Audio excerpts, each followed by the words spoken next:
As I said in the beginning, there's a concerted effort to suppress the teaching of certain types of history in school, history of slavery, civil rights movement, different aspects of African American history, etc.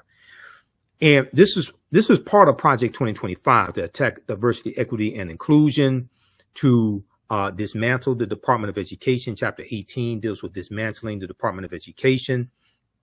I've actually been on some panels recently talking about Project 2025. So there was on October 18th, 2024, Donald Trump was on Fox and Friends, okay? And he's talking about dismantling the Department of Education. I'm going to show you this clip because I put together a video dealing with this. And it's important for people to understand Project 2025 is let me just show you this here, and I'm going to show you this clip, okay? It's from the Heritage Foundation, okay? I was talking about Project 2025 in 2023 because I found out about it in September, at least by September 2023 on Ali Velsh's show on MSNBC, okay? And then I went back and looked, and I saw some clips going back even to August of them talking about Project 2025. I saw those as well. But I definitely remember September 2023. And he was talking about the Heritage Foundation. I already knew about the Heritage Foundation and Paul Weyrick, who co-founded the Heritage Foundation in 1973. He founded the Heritage Foundation in 1973.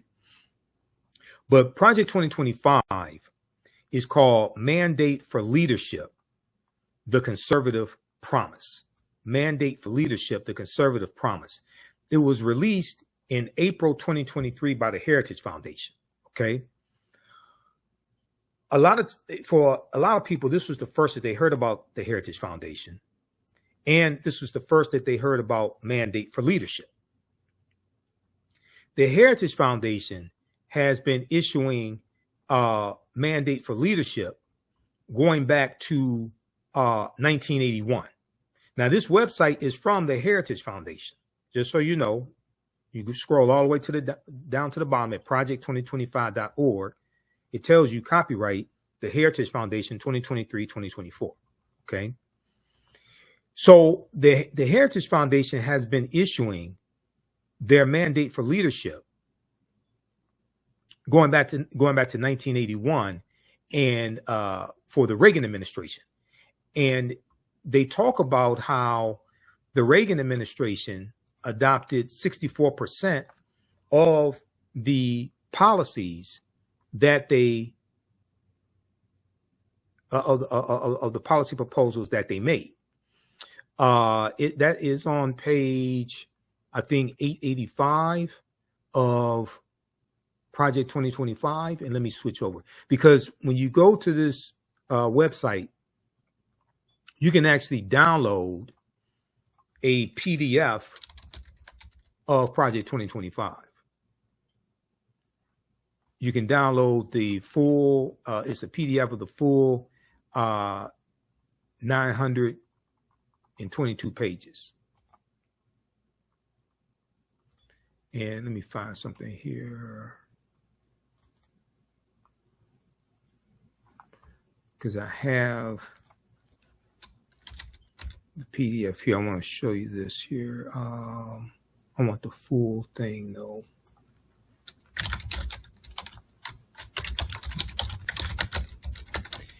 What happened was the Reagan administration adopted 60%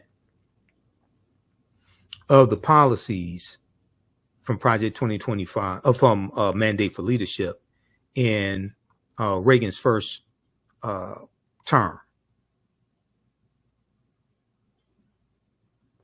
And let's see here.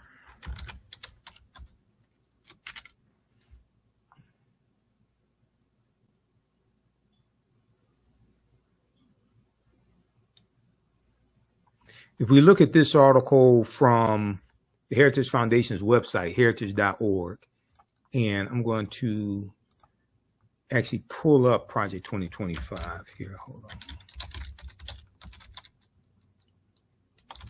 I'm going to pull up the actual PDF.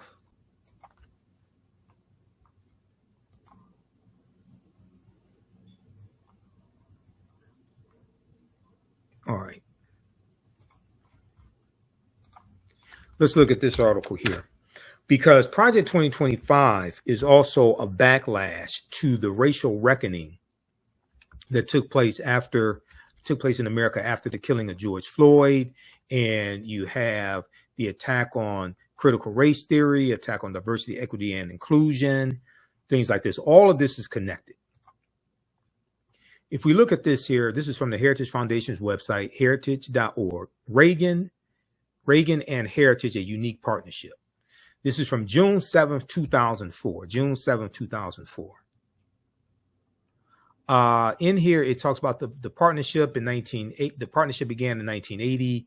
Ronald Reagan and the Heritage Foundation. Is hard to tell the story of one without much of the others. Heritage was President Reagan's favorite think tank, and Reagan was the embodiment of the ideas and principles Heritage holds dear. The partnership began in 1980 when Heritage provided the president-elect's transition team with detailed policy prescriptions on everything from taxes and regulation to trade and national defense. The published version of these recommendations, the 1,100-page Mandate for Leadership, was described by United Press International back then as, quote, a blueprint for grabbing the government by its frayed New Deal lapels and shaking out 48 years of liberal policy, end quote. The Heritage Foundation has been putting out their policy platform called Mandate for Leadership, the Conservative Promise, for over 40 years, going back to 1981. Project 2025 is the latest version of Mandate for Leadership, the Conservative Promise. Now, a lot of people found out, especially a lot of African Americans found out about this in July 2024, when Taraji P. Henson talked about it at the BET Awards and told everybody to look it up, Google it. That night, Project 2025 searches were trending on Google. But the Heritage Foundation, a right-wing think tank founded in 1973 by Paul Weyrich, has been crafting policy for Republican administrations for over 40 years. So anybody that thinks there's no coordination between the Trump administration, in the first Trump administration, the Trump transition team, and the 140 people who worked in the Trump administration who helped write Project 2025, as well as Donald Trump. He didn't write Project 2025, but he knows about it. He knows about their policies. Anybody thinks he's ignorant of this and doesn't know anything about it is stupid. Either stupid or ignorant, one of them. Because the evidence is there. In 2017, Donald Trump spoke at a Heritage Foundation conference. And I'm going to show you some more evidence here in just a minute, because, see, your understanding of politics is directly related to your understanding of history. So the Heritage Foundation is telling you what they did in the Trump administration. The new president, in the Reagan administration, they tell you about the Trump administration also. The new president used Mandate to help realize his vision of a world free of communism, an economy that didn't crush people's dreams with high taxes and regulations, and an America and an America that would that and an America the world could admire once again. He gave copies to every member of his cabinet, talking about Ronald Reagan, because they printed it. I know Vice President Kamala Harris and other people say, can you believe that they wrote this down? Yes, they've been writing it down for over 40 years. The result, nearly 2/3 of mandates for leadership, 2,000 recommendations were adopted by the Reagan administration. Okay, nearly 2/3. You're talking about right about 64%. Because in one part of Project 2025, they tell you 64% of the 2,000 policy recommendations from the Heritage Foundation and Mandate for Leadership, the Conservative Promise, were adopted by the Reagan administration in Reagan's first term in office.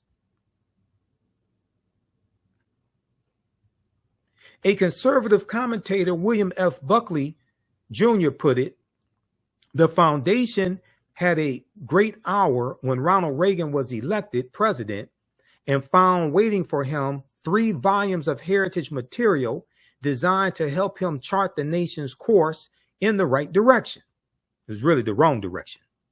60% of the suggestions enjoined on the new president were acted upon, which is why Mr. Reagan's tenure was 60% successful, end quote, William F. Buckley said. Now, nobody said that Ronald Reagan wrote Mandate for Leadership, the Conservative Promise. In his second term, Ronald Reagan turned again to the Heritage Foundation for ideas and adopted many of them. He recited 22 specific proposals from Mandate for Leadership 2 in his second inaugural address in 1985, prompting the New York Times to say, quote, while the wording of the president's speech and the foundation's document were different, many of the proposals were strikingly similar. It's the same thing between Project 2025 and Donald Trump's Agenda 47. Many of the proposals are strikingly similar. Nobody said Ronald Reagan wrote Mandate for Leadership 2, but he adopted many of those policies. He adopted in his first term, about 64% of those policies. Okay, so read the rest of this here. This is for all the people that don't understand this background history. And then they give you a timeline of history and coordination between Ronald Reagan and the Heritage Foundation. This is at the Heritage Foundation's website. This is from June 7th, 2004. This article is from 20 years ago. Reagan and Heritage, a unique partnership. Some people may call it a partnership made in hell. You know, we won't go as far as to say something like that. Now, let me show you something else here.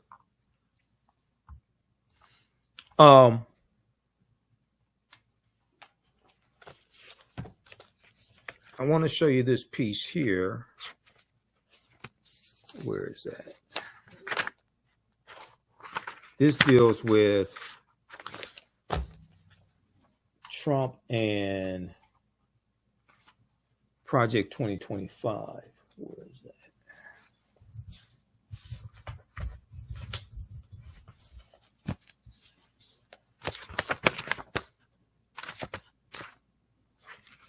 Hold on. I thought I had that.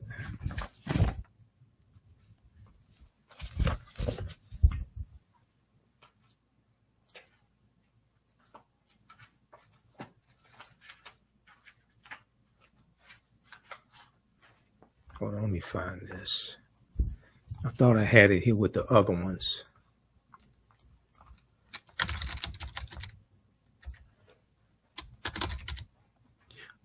This one deals with how in 2018, it talks about Trump adopting policies from the Heritage Foundation. Hold on.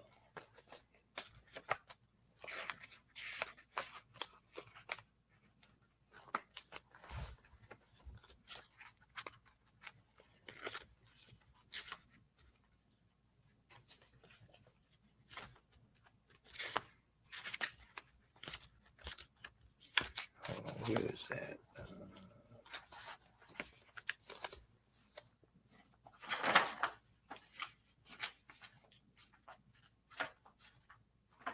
Thought I had it here with my Heritage Foundation articles.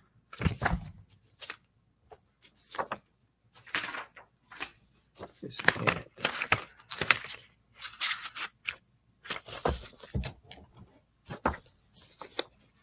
So I want to show this to you.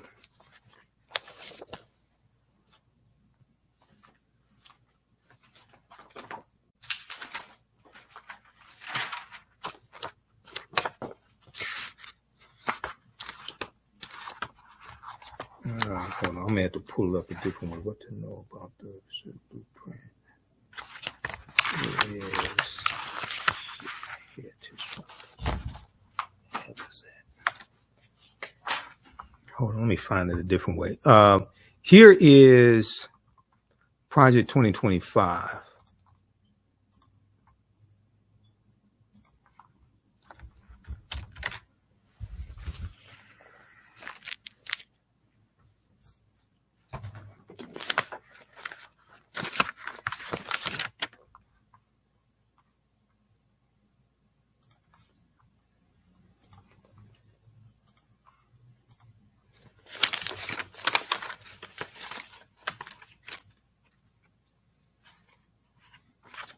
So this is the actual, you can download the PDF from the Heritage Foundation.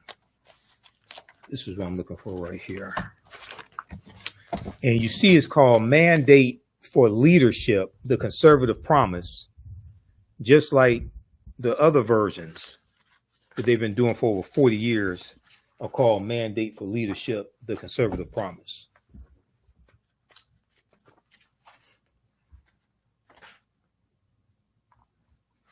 All right, now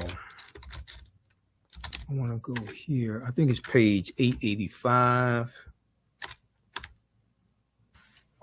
Okay, so this is from January 23rd, 2018. Okay. From the Heritage Foundation. This is at heritage.org. January 23rd, 2018. So this is during the Trump administration. It's called Trump Administration Embraces Heritage Foundation Policy Recommendations. And there's Donald Trump. This is Donald Trump speaking at a President's Club meeting of the Heritage Foundation in 2017. So he can't say he doesn't know who they are. In this article here from the Heritage Foundation's own website, it tells you 1 year after taking office, President Donald Trump and his administration have embraced nearly 2/3 of the policy recommendations from the Heritage Foundation's Mandate for Leadership. Okay, just look at this. Now, he said he don't know who they are. He knows nothing about Mandate for Leadership, the Conservative Promise, Project 2025. Is he pleading ignorance of Mandate for Leadership in 2017 and 2018? Because Project 2025 is not something new.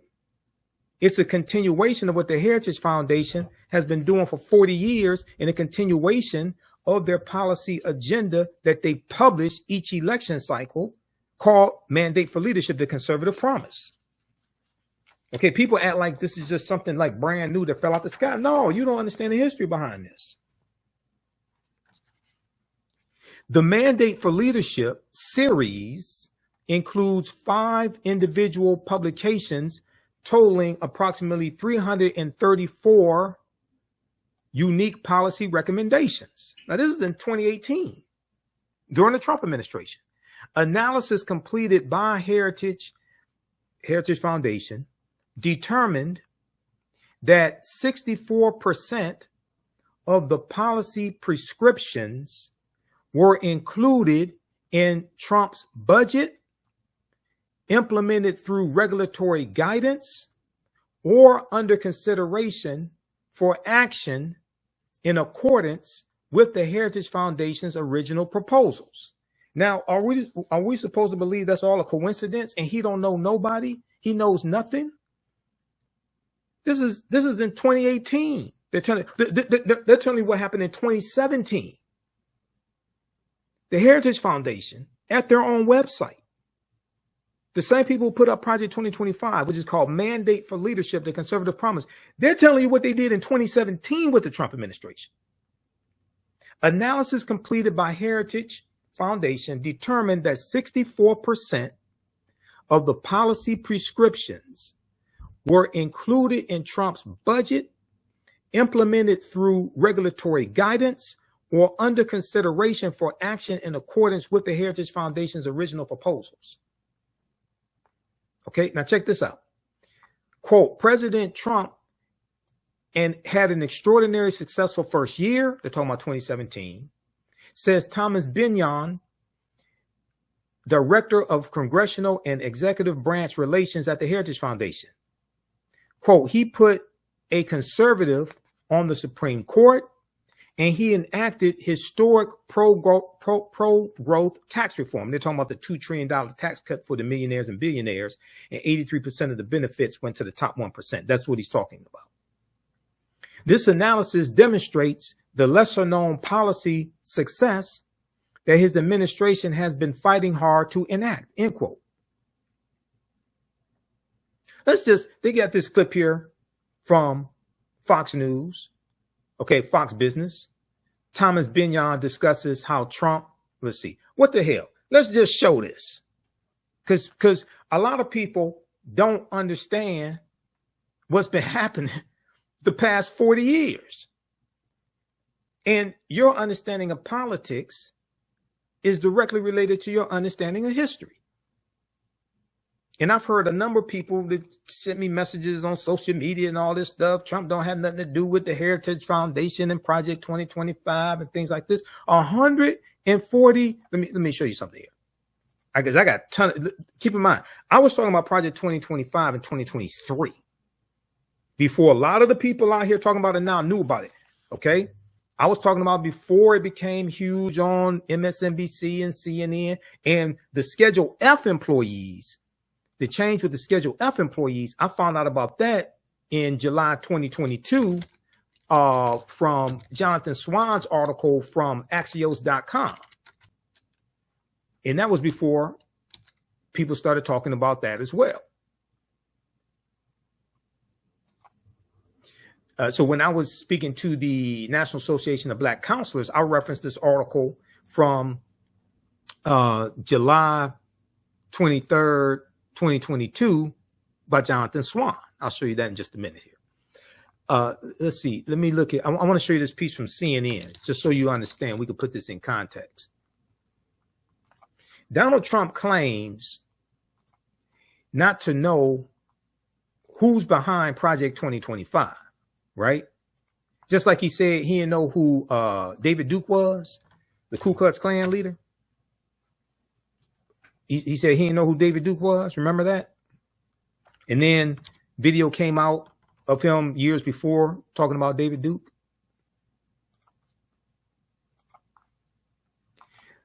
This is a good article from CNN.com. Trump claims not to know who is behind Project 2025. A CNN review found at least 140 people who worked for him are involved. A CNN review found at least 140 people who worked for him are involved. Now, this is from July 11, 2024. So all these people around him know about Project 2025, but he's ignorant. He knows absolutely nothing. Don't know who the Heritage Foundation is. I don't have anything to do with them. I have nothing to do with Project 2025. People that worked in your administration, at least 140, from Dr. Ben Carson, to Tom Homan, who headed up the Homeland Security, to Russell Vought, who headed up the Office of Management and Budget, to Ken Cuccinelli. You got all these people that work for you are involved in writing this, but you don't know nothing. 6 of his former cabinet secretaries helped write or collaborated on the 900-page playbook for a second Trump term published by the Heritage Foundation. 4 individuals Trump nominated as ambassadors were also involved, along with several enforcers of his controversial immigration crackdown. And about 20 pages are credited to his first deputy chief of staff. In fact, at least 140 people who worked with the Trump administration had a hand in Project 2025, a CNN review found, including more than half of the people listed as authors, editors, and contributors to Mandate for Leadership, the project's extensive manifesto for overhauling the executive branch. Dozens more who staff Trump's government hold positions with conservative groups advising Project 2025, including his former chief of staff, Mark Meadows, and longtime advisor, Stephen Miller. These groups also include several lawyers deeply involved in Trump's attempts to remain in power, such as his impeachment attorney, Jay Sekulow, and 2 of the legal architects of his failed bid to overturn the 2020 presidential election, Cleta Mitchell and John Eastman. Now, all these people are involved, but he don't know nothing. To quantify the scope of the involvement from Trump's orbit, CNN reviewed online biographies, LinkedIn profiles, and news clippings for more than 1,000 people listed on published directories for the 110 organizations on Project 2025's advisory board, as well as the 200 plus names credited with working on Mandate for Leadership. Overall, CNN found nearly 240 people with ties to Project 2025 and to Donald Trump, covering nearly every aspect of his time in politics and the White House, from day-to-day foot soldiers in Washington to the highest levels of his government. The number is likely higher because many individuals' online resumes were not available. Read the rest of this here.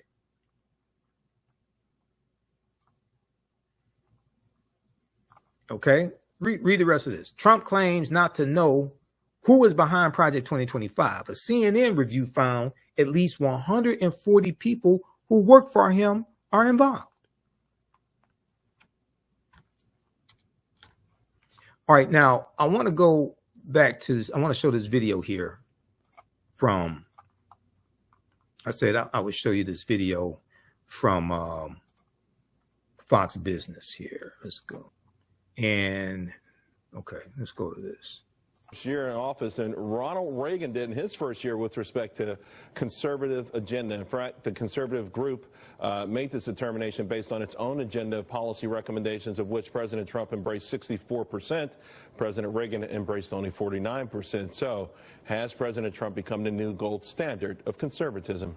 With me now to discuss Madison Jesse Otto, Washington Times columnist, also National Coalition for Trump advisor, and Tommy Binion, Heritage Foundation, Congressional and Executive Branch Relations Director. Tommy, so Heritage Foundation has the Mandate for Leadership, 5 individual publications, 334 unique policy recommendations, and President Trump took up 64% of them in his budget. Does that make him the new gold standard of conservatism? Absolutely. President Trump is a conservative president. And also, this analysis shows that he's a very active president. He's adopted many of these recommendations and pushed them forward and accomplished many of them. It's things like the Paris climate change agreement. It's things like repealing Barack Obama's net neutrality regulations. Those types of things, these are sort of under-the-radar accomplishments, under-the-radar policies that he's pursued. And yes, they're conservative, and yes, they're good for the country, and this analysis gives him credit for that. You know, Madison, and a lot of the things that we have on the list there really angered the left progressives in the mainstream media, getting out of the Paris Climate Accord, repealing net neutrality. President Trump took a lot of heat of those. Yeah, you know, Charles, what an incredible year for conservatives, and I imagine that we're going to have 3 to 7 more incredible years under President Trump. You know, a lot of people looking back were on the fence, conservatives specifically, concerned about some of the things that he said, but you cannot judge him by what he said, but by what he does. He's always been someone that planned to back up his words with actions. That's exactly what he did. We look at the Supreme Court. That's why a lot of people end up coming over the fence, jumping to the side and voting for him. And when he's talking about making an impact long term, let's look at the federal district courts and let's look at at the federal appellate courts. I mean, this is places where he's going to have an effect long after his presidency is over in the world of conservatism. Madison, do you think then that ultimately people should say, hey, forget about the rhetoric and the occasional tweet that may be distasteful, if you will, and look at the achievements and the direction we're going? That ultimately is what matters? Oh, absolutely, because guess what? These words and silly tweets that people agree or disagree on and bicker about aren't going to affect people's lives, but these policies and these decisions that he's making in the Oval Office are going to affect our lives not only now, like I said, but for decades to come. And so I think that's what people need to keep in mind, and I think that's what they will keep in mind when we go to the midterms in 2018 and we look at back, you know, to 2016. They were on the fence hoping this would happen, and it did happen. So I think they're going to do that in 2018 and 2020 as well. Tommy, I know it's a badge of honor, but some people may say approximately 70 former Heritage employees either work for the Trump transition team or are now part of the administration. Is that too much influence by one particular organization? No, I don't think so. That's absolutely a strategy of the Heritage Foundation to better the country. The individuals, the researchers, the smart people here at the Heritage Foundation have a passion for this country. They're patriots, and they went to work in the administration to make the country a better place. I don't think that's a knock against Heritage or too much influence at all. And yes, it's those 70 individuals and the president and the rest of his administration that enacted and adopted these policies. Right. And we believe the reason we work here, the reason we work so hard on these policies is because we believe that ultimately they're going to deliver a better America for the American people. Quickly, before I let you go, Tommy, is there one of the items that ranks high that wasn't adopted that you'd like to still see implemented? I know there's a lot of them, but the one that maybe sticks out the most to you. Repeal and replace Obamacare. It's got to go. Health care is too expensive. That depends on the Congress. The president's leading on it, but it's got to happen. Thank you both very, very much. Appreciate it. President Trump. All right. So, and once again, the Heritage Foundation wants to repeal and replace the Affordable Health Care Act. Donald Trump has nothing to replace it with. He has a concept of a plan. Okay. These are policies coming from the Heritage Foundation. Now that clip that I just showed you, that clip is from 2018. And let me go to it. Okay, so that is from January 25th, 2018, right here. That's on the Heritage Foundation's website. I mean, their YouTube channel right here. So the name of that clip, Tommy Binion, B-I-N-I-O-N, discusses how Trump has embraced 64% of Heritage policy recommendations on Fox Business. Okay. That's at Heritage Response Room, one of the YouTube channels. And that is from January 25th, 2018. So they're showing you the coordination between the Heritage Foundation and the Trump administration adopting 64% of the policy recommendations from Mandate for Leadership, the Conservative Promise. Okay. Now, Project 2025, as I've said, that's just the latest version of Mandate for Leadership, the Conservative Promise. Now, I want to go back to that article here.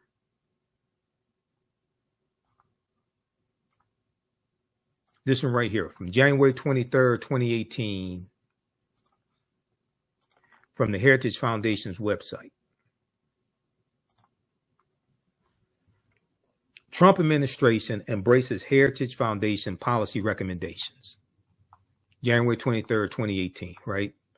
And they're talking about what happened during the first year of the Trump administration. Now, if you scroll down past the video, it says Heritage Foundation research analysts began developing the policy recommendations in 2016 during the presidential campaign with the following principles in mind: free enterprise, limited government, individual freedom, traditional American values, and a strong national defense. I'm not sure what traditional American values they're talking about. I mean, this is a guy who had sex with a porn star, cheated on all his wives, committed business fraud, committed sexual assault. What? And then later, you know, he incited the coup January the 6th, and his supporters assaulted over 140 police officers. I'm not sure what American values, traditional American values, they're talking about.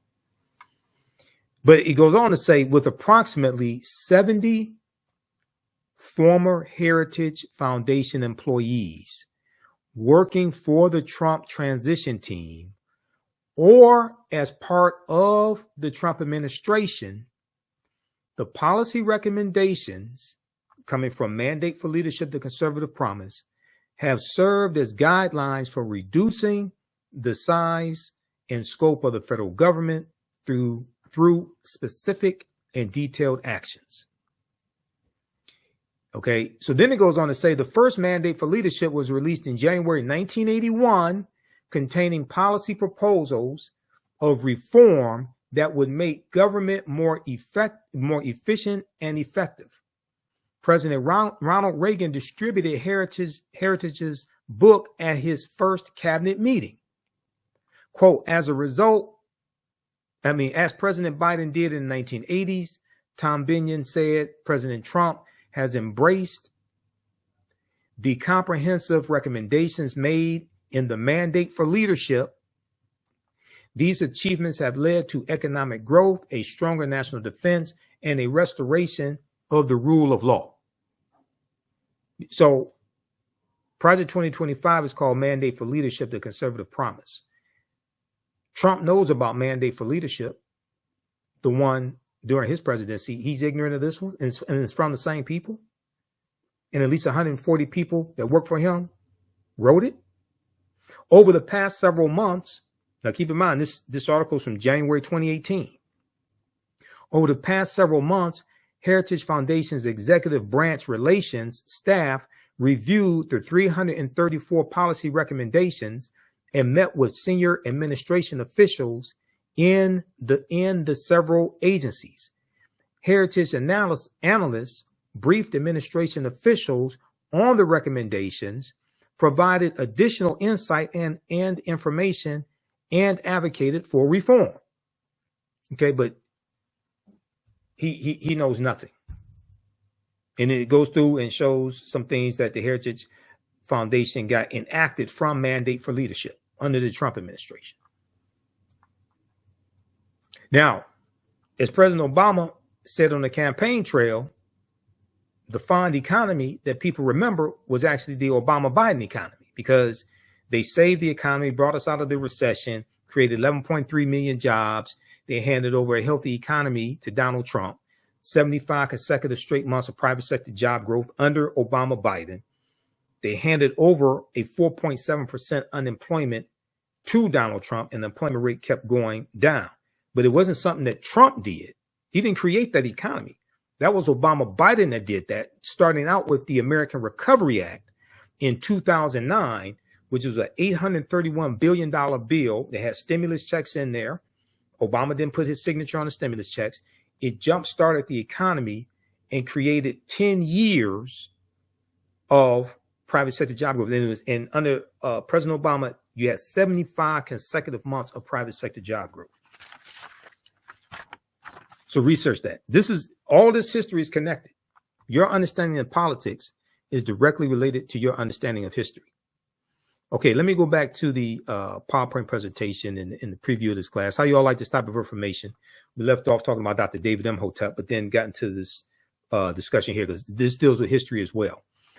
And you can visit our website, AfricanHistoryNetwork.com, AfricanHistoryNetwork.com.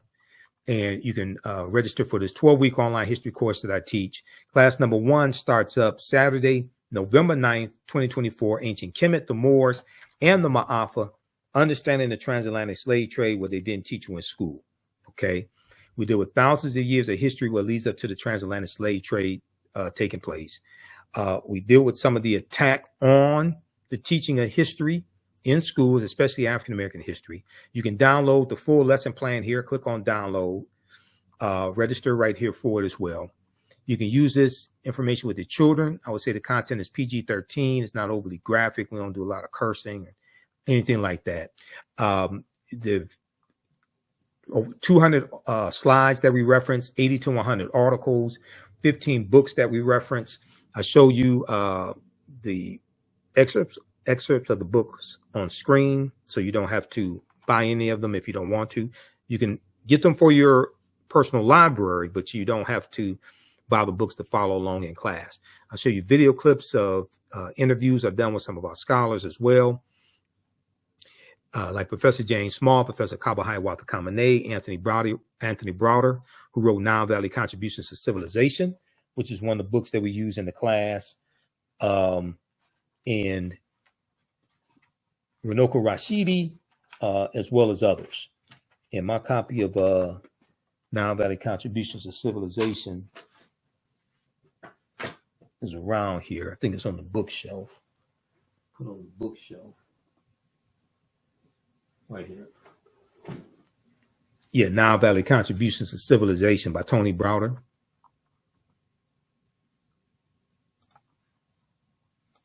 This is a fantastic, fantastic book. Definitely want to get this for your library. Okay, so I talked about how Donald Trump said he would shut down the Department of Education. He said this on Fox and Friends. Okay, I want to go to this clip here to show you how elections have consequences. And Chapter 18 of Project 2025 deals with dismantling the Department of Education, which was created by President Jimmy Carter in 1979.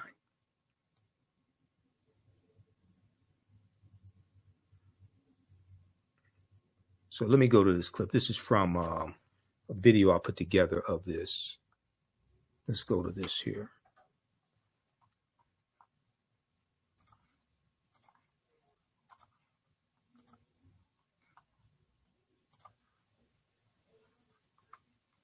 So Donald Trump was on Fox and Friends Friday, October 18th, 2024.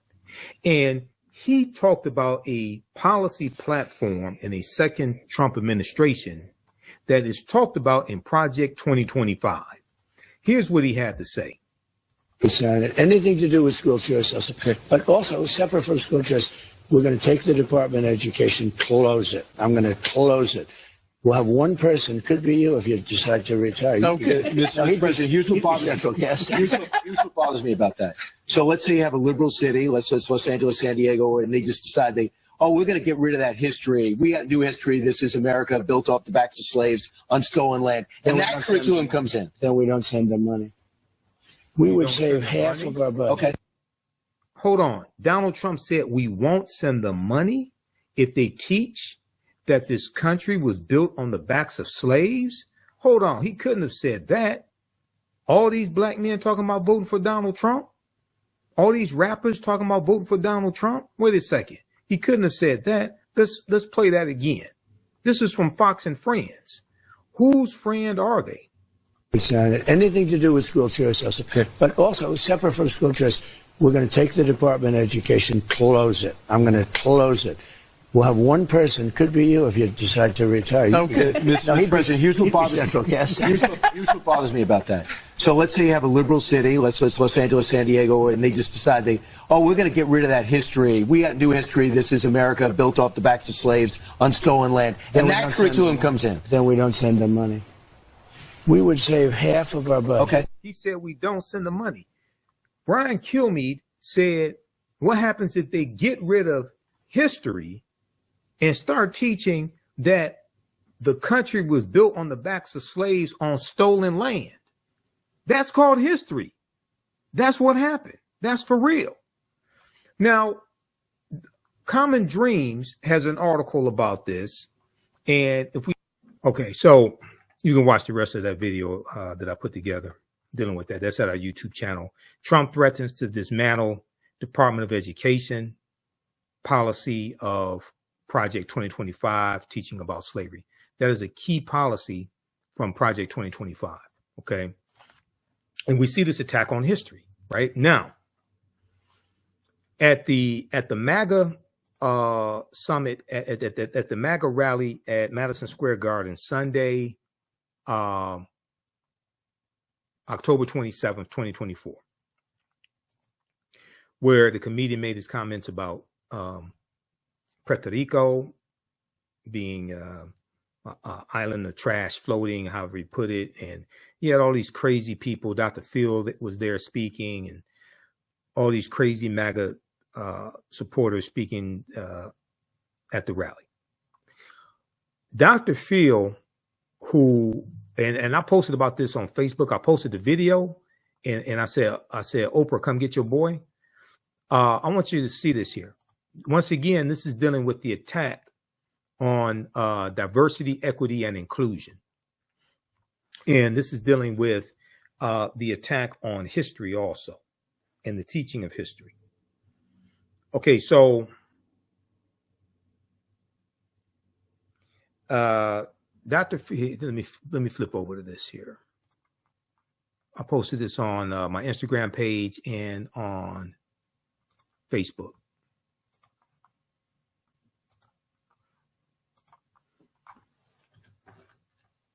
This is what Dr. Phil said. He said this country was built on hard work, added value, and talent, not on equal outcome, not on DEI. This country was built on hard work, added value, and talent, not on equal outcome, not on DEI. This country was built on hard work, and it needs to continue to be built on hard work. This country was built on hard work, added value, and talent, not on equal outcome, not on DEI. This country was built on hard work, and it needs to continue to be built on hard work. This country was built on. All right. So let me stop that. All right. So if you look here, I posted, and make sure I show you this here.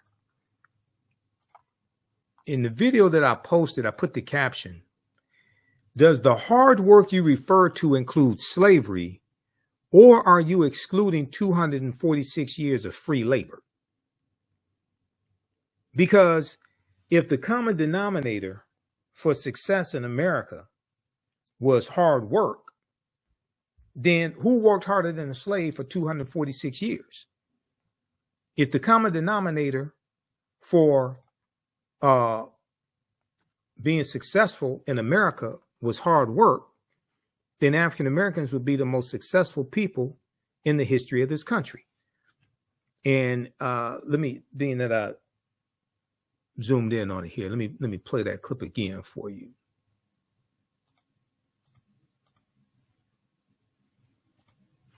All right, so here's Dr. Phil at the MAGA Madison Square Garden rally from Sunday, October 27th, 2024, talking about hard work and attacking diversity, equity, and inclusion. Not on DEI. Let me back this up. This country was built on hard work, added value, and talent, not on equal outcome, not on DEI. This country was built on hard work, and it needs to continue to be built on hard work. This country was built on hard work, added value, and talent, not on equal outcome, not on DEI. This country was built on hard work, and it needs to continue to be built on hard work. This country was built on hard work. So this hard work that you talk about, right? Because we like hard work. Hard work is good work. Does that include the 246 years of slavery and free labor? Does that include all of that? Or are you skipping over that? Because if the common denominator for hard work in this country and the common denominator for success in this country was hard work, then nobody would be more successful than African Americans. Because who worked harder than the slave for 246 years? So I find it interesting when they want to talk about hard work, right? But they don't want to deal with a system of advantage and privilege distributed based upon race, because that's what racism is, as I said a little while ago. There were at least 262 skills, trades, and crafts that African people had in this country from 1619 to 1865. And these are skills that were used to build this country. You had, now this comes from the book, The Other Slaves, Mechanics, Artisans, and Craftsmen, 1978 by James Newton and Ronald Lewis.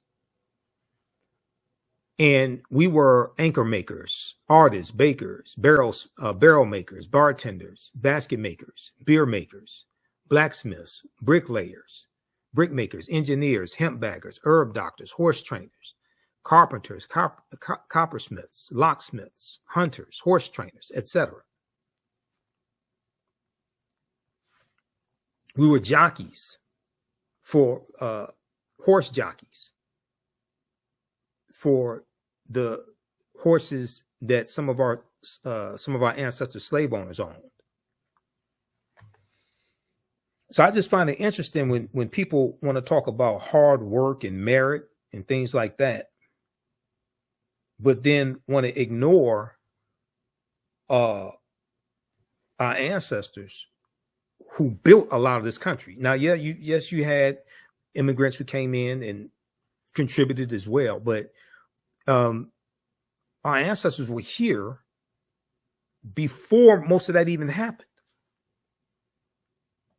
And I'm not saying you didn't have, there were white immigrants coming in who were poor and destitute and worked hard and worked in factories. I understand that history. Even before 1894, the Pullman workers' strike of 1894, which is going to lead to the federal holiday of Labor Day. Okay. And that's going to really jumpstart the whole labor movement. But you go back to 1866, when the National Labor Union is created. Right after slavery ends, you're going to have large labor unions that are created largely to protect jobs for white men and white immigrants coming to this country and lock African Americans out of these jobs that we have been doing largely for free for 246 years, because we were the ones who had the skills. You can register. Hopefully you learned a lot from this. This is just a preview of the type of information that we cover. Visit our website, AfricanHistoryNetwork.com, AfricanHistoryNetwork.com. You can register for this 12-week online history course that I teach. It starts up Saturday, November 9th, 2024, 4 p.m. Eastern Standard Time. We do the sessions live. All the sessions are archived and recorded. You can go back and watch it anytime. Click right here to register here for it. You can download the class lesson plan as well. We do with thousands of years of history, what leads up to the transatlantic slave trade taking place. So we have 200 slides, 80 to 100 articles that we reference, video clips, excerpts of interviews I've done with many of our scholars as well. So you're going to learn a lot. The content is PG-13. You can use this with your children also. And you can support the African History Network, $, the AHN Show, through Cash App, through PayPal, paypal.me/the AHN Show. This helps us keep doing the research, stay on the air, keep broadcasting, pay some of the bills, etc. Here's our Cash App account, $, the AHN Show, SHOW. These are some fake African History Network Cash App accounts I'm trying to shut down. Click right here on our QR code, and this helps us do the research, and then you can click here on PayPal, our PayPal link also, paypal.me/the AHN show. All right, so that's going to do it for us. Hopefully you learned a lot. Register for this class right now. There's bonus content that you can start watching right now. You can email me through the website with any questions as well, AfricanHistoryNetwork.com. Remember, right now is correct wrong behavior.